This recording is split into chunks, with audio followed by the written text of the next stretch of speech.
fato é, eles entregam um material digital, e a gente vê isso com Amanda, com Bétega, com Faustino, eles entregam um material digital que é muito parecido com o material que os bolsonaristas entregam, sem o Bolsonaro. Sim. Entendeu? Então é um material que o público maior de direita consome, gosta e se identifica. E muitas vezes nem sabe se o cara é ligado a MBL, não é, e também não quer saber. Então a gente disputa com esses porta-vozes o mesmo espaço, com um discurso parecido, com uma coisa parecida. O que é diferente é que, como eles estão dentro de uma estrutura que aí sim tem um esqueleto, a gente exerce esse controle por cima, tem uma outra estrutura ao redor, o cara se insere naquilo ali, ele não pode ser um oportunista, apareceu o Marçal, agora eu vou me abraçar. Mas o tipo de conteúdo, o tipo de discurso, o tipo de fazer política é muito parecido. Esse é o primeiro ponto. O segundo ponto é, olha, se a gente for crescer linearmente como você pensa, o que pode acontecer com o MBL é o seguinte, é que nós percamos a natureza de um grupo de outsiders. Porque, por enquanto, a gente é um grupo de outsider. Embora o Kim tenha o segundo mandato, coisa e tal, a gente tem uma pegada ainda que é visto pelas pessoas e visto pelo sistema político como um grupo outsider.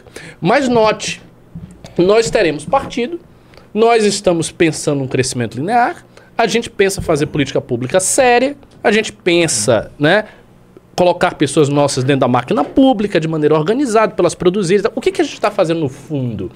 No fundo, o que nós estamos fazendo é se tornando insiders. Sim. Não insiders corruptos, não é isso, mas insiders de dentro da estrutura do status quo e assumindo um pedaço, uma parte do status quo.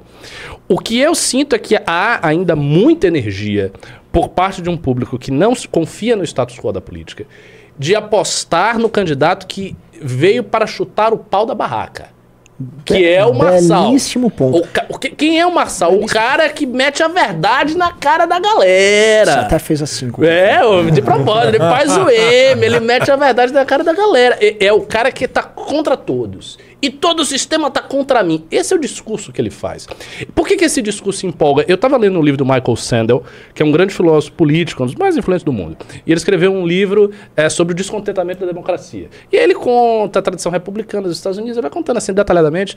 E no final, ele passa um certo tempo descrevendo um embate que existiu entre os procedimentalistas, os liberais procedimentalistas dos Estados Unidos e os republicanos. Ele vai descrevendo isso e tal. E aí ele mostra o quê, a essa altura do livro? Ele mostra que surgiu, a partir dos anos 60 nos Estados Unidos, um gap crescente na desconfiança do eleitor em relação ao governo. Por incrível que pareça, nos anos 60, olha só, ele mostra estatisticamente, nos anos 60, boa parte do eleitorado americano confiava no governo. O eleitorado americano acreditava que o governo estava para ele, que era um bom governo. Isso é tipo 80%, 70%, eram números altíssimos. E ele mostra que no final da década de 90 era 20%. Então o que aconteceu dos anos 60 para os anos 90? O livro do Garchagen. O que aconteceu? Para de acreditar no governo. Exatamente. Isso aconteceu nos Estados Unidos e aconteceu em tudo que é lugar. E aconteceu no Brasil também.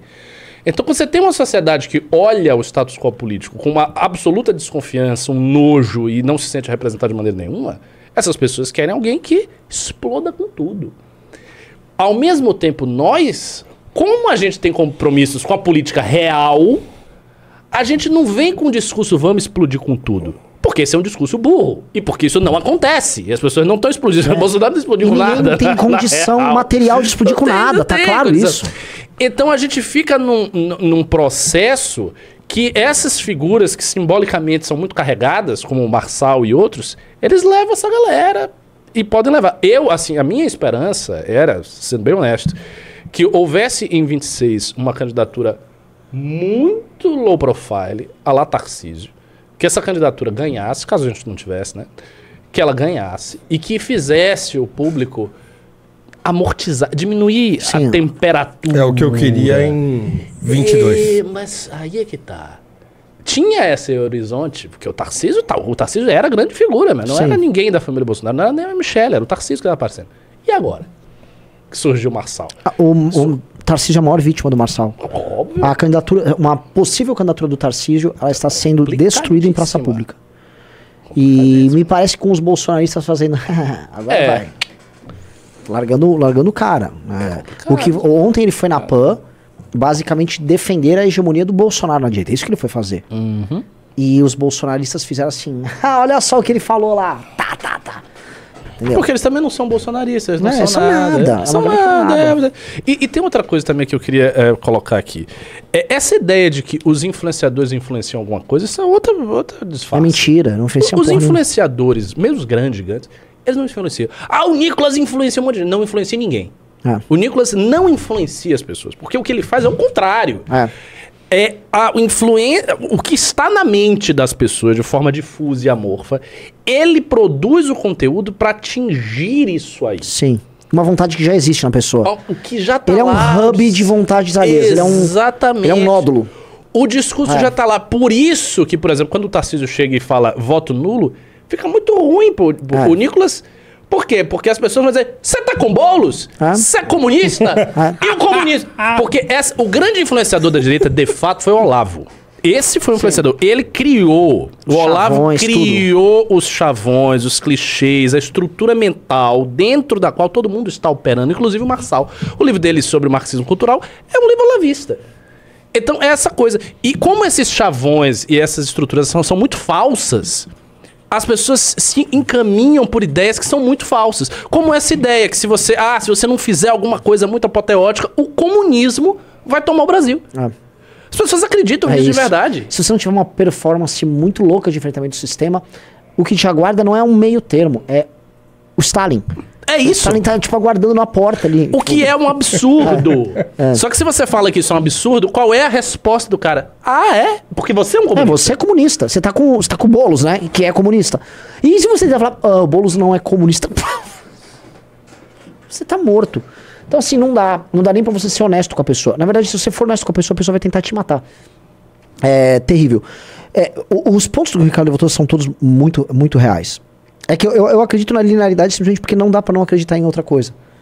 Porque óbvio que o ideal seria o seguinte, a gente monta um partido e a gente tem um super candidato e a gente consegue congregar essas forças pra realmente fazer uma mudança muito profunda no Brasil. Não é que a gente não teria condição de fazer isso, acho que não existem as condições no Brasil pra isso. Eu não acho que existe condições no Brasil pra isso. Nem pra gente, nem pro Brasil, nem pra ninguém. Nem para ninguém. Nem pra ninguém.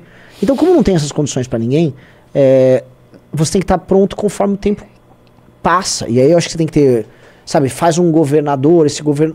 Porque tem uma coisa, conforme você vai abrindo novas caixinhas de poder, você abre muitas possibilidades com ela. Por exemplo, se você ganha um prefeito de uma capital e esse é um prefeito disruptivo em muita coisa, você criou um trend com ele, aí você pode contaminar as pessoas de um jeito diferente. Essas possibilidades vão estar à nossa disposição a partir do momento que a gente tiver um partido. É isso. A gente vai ter à disposição uma série de novas possibilidades.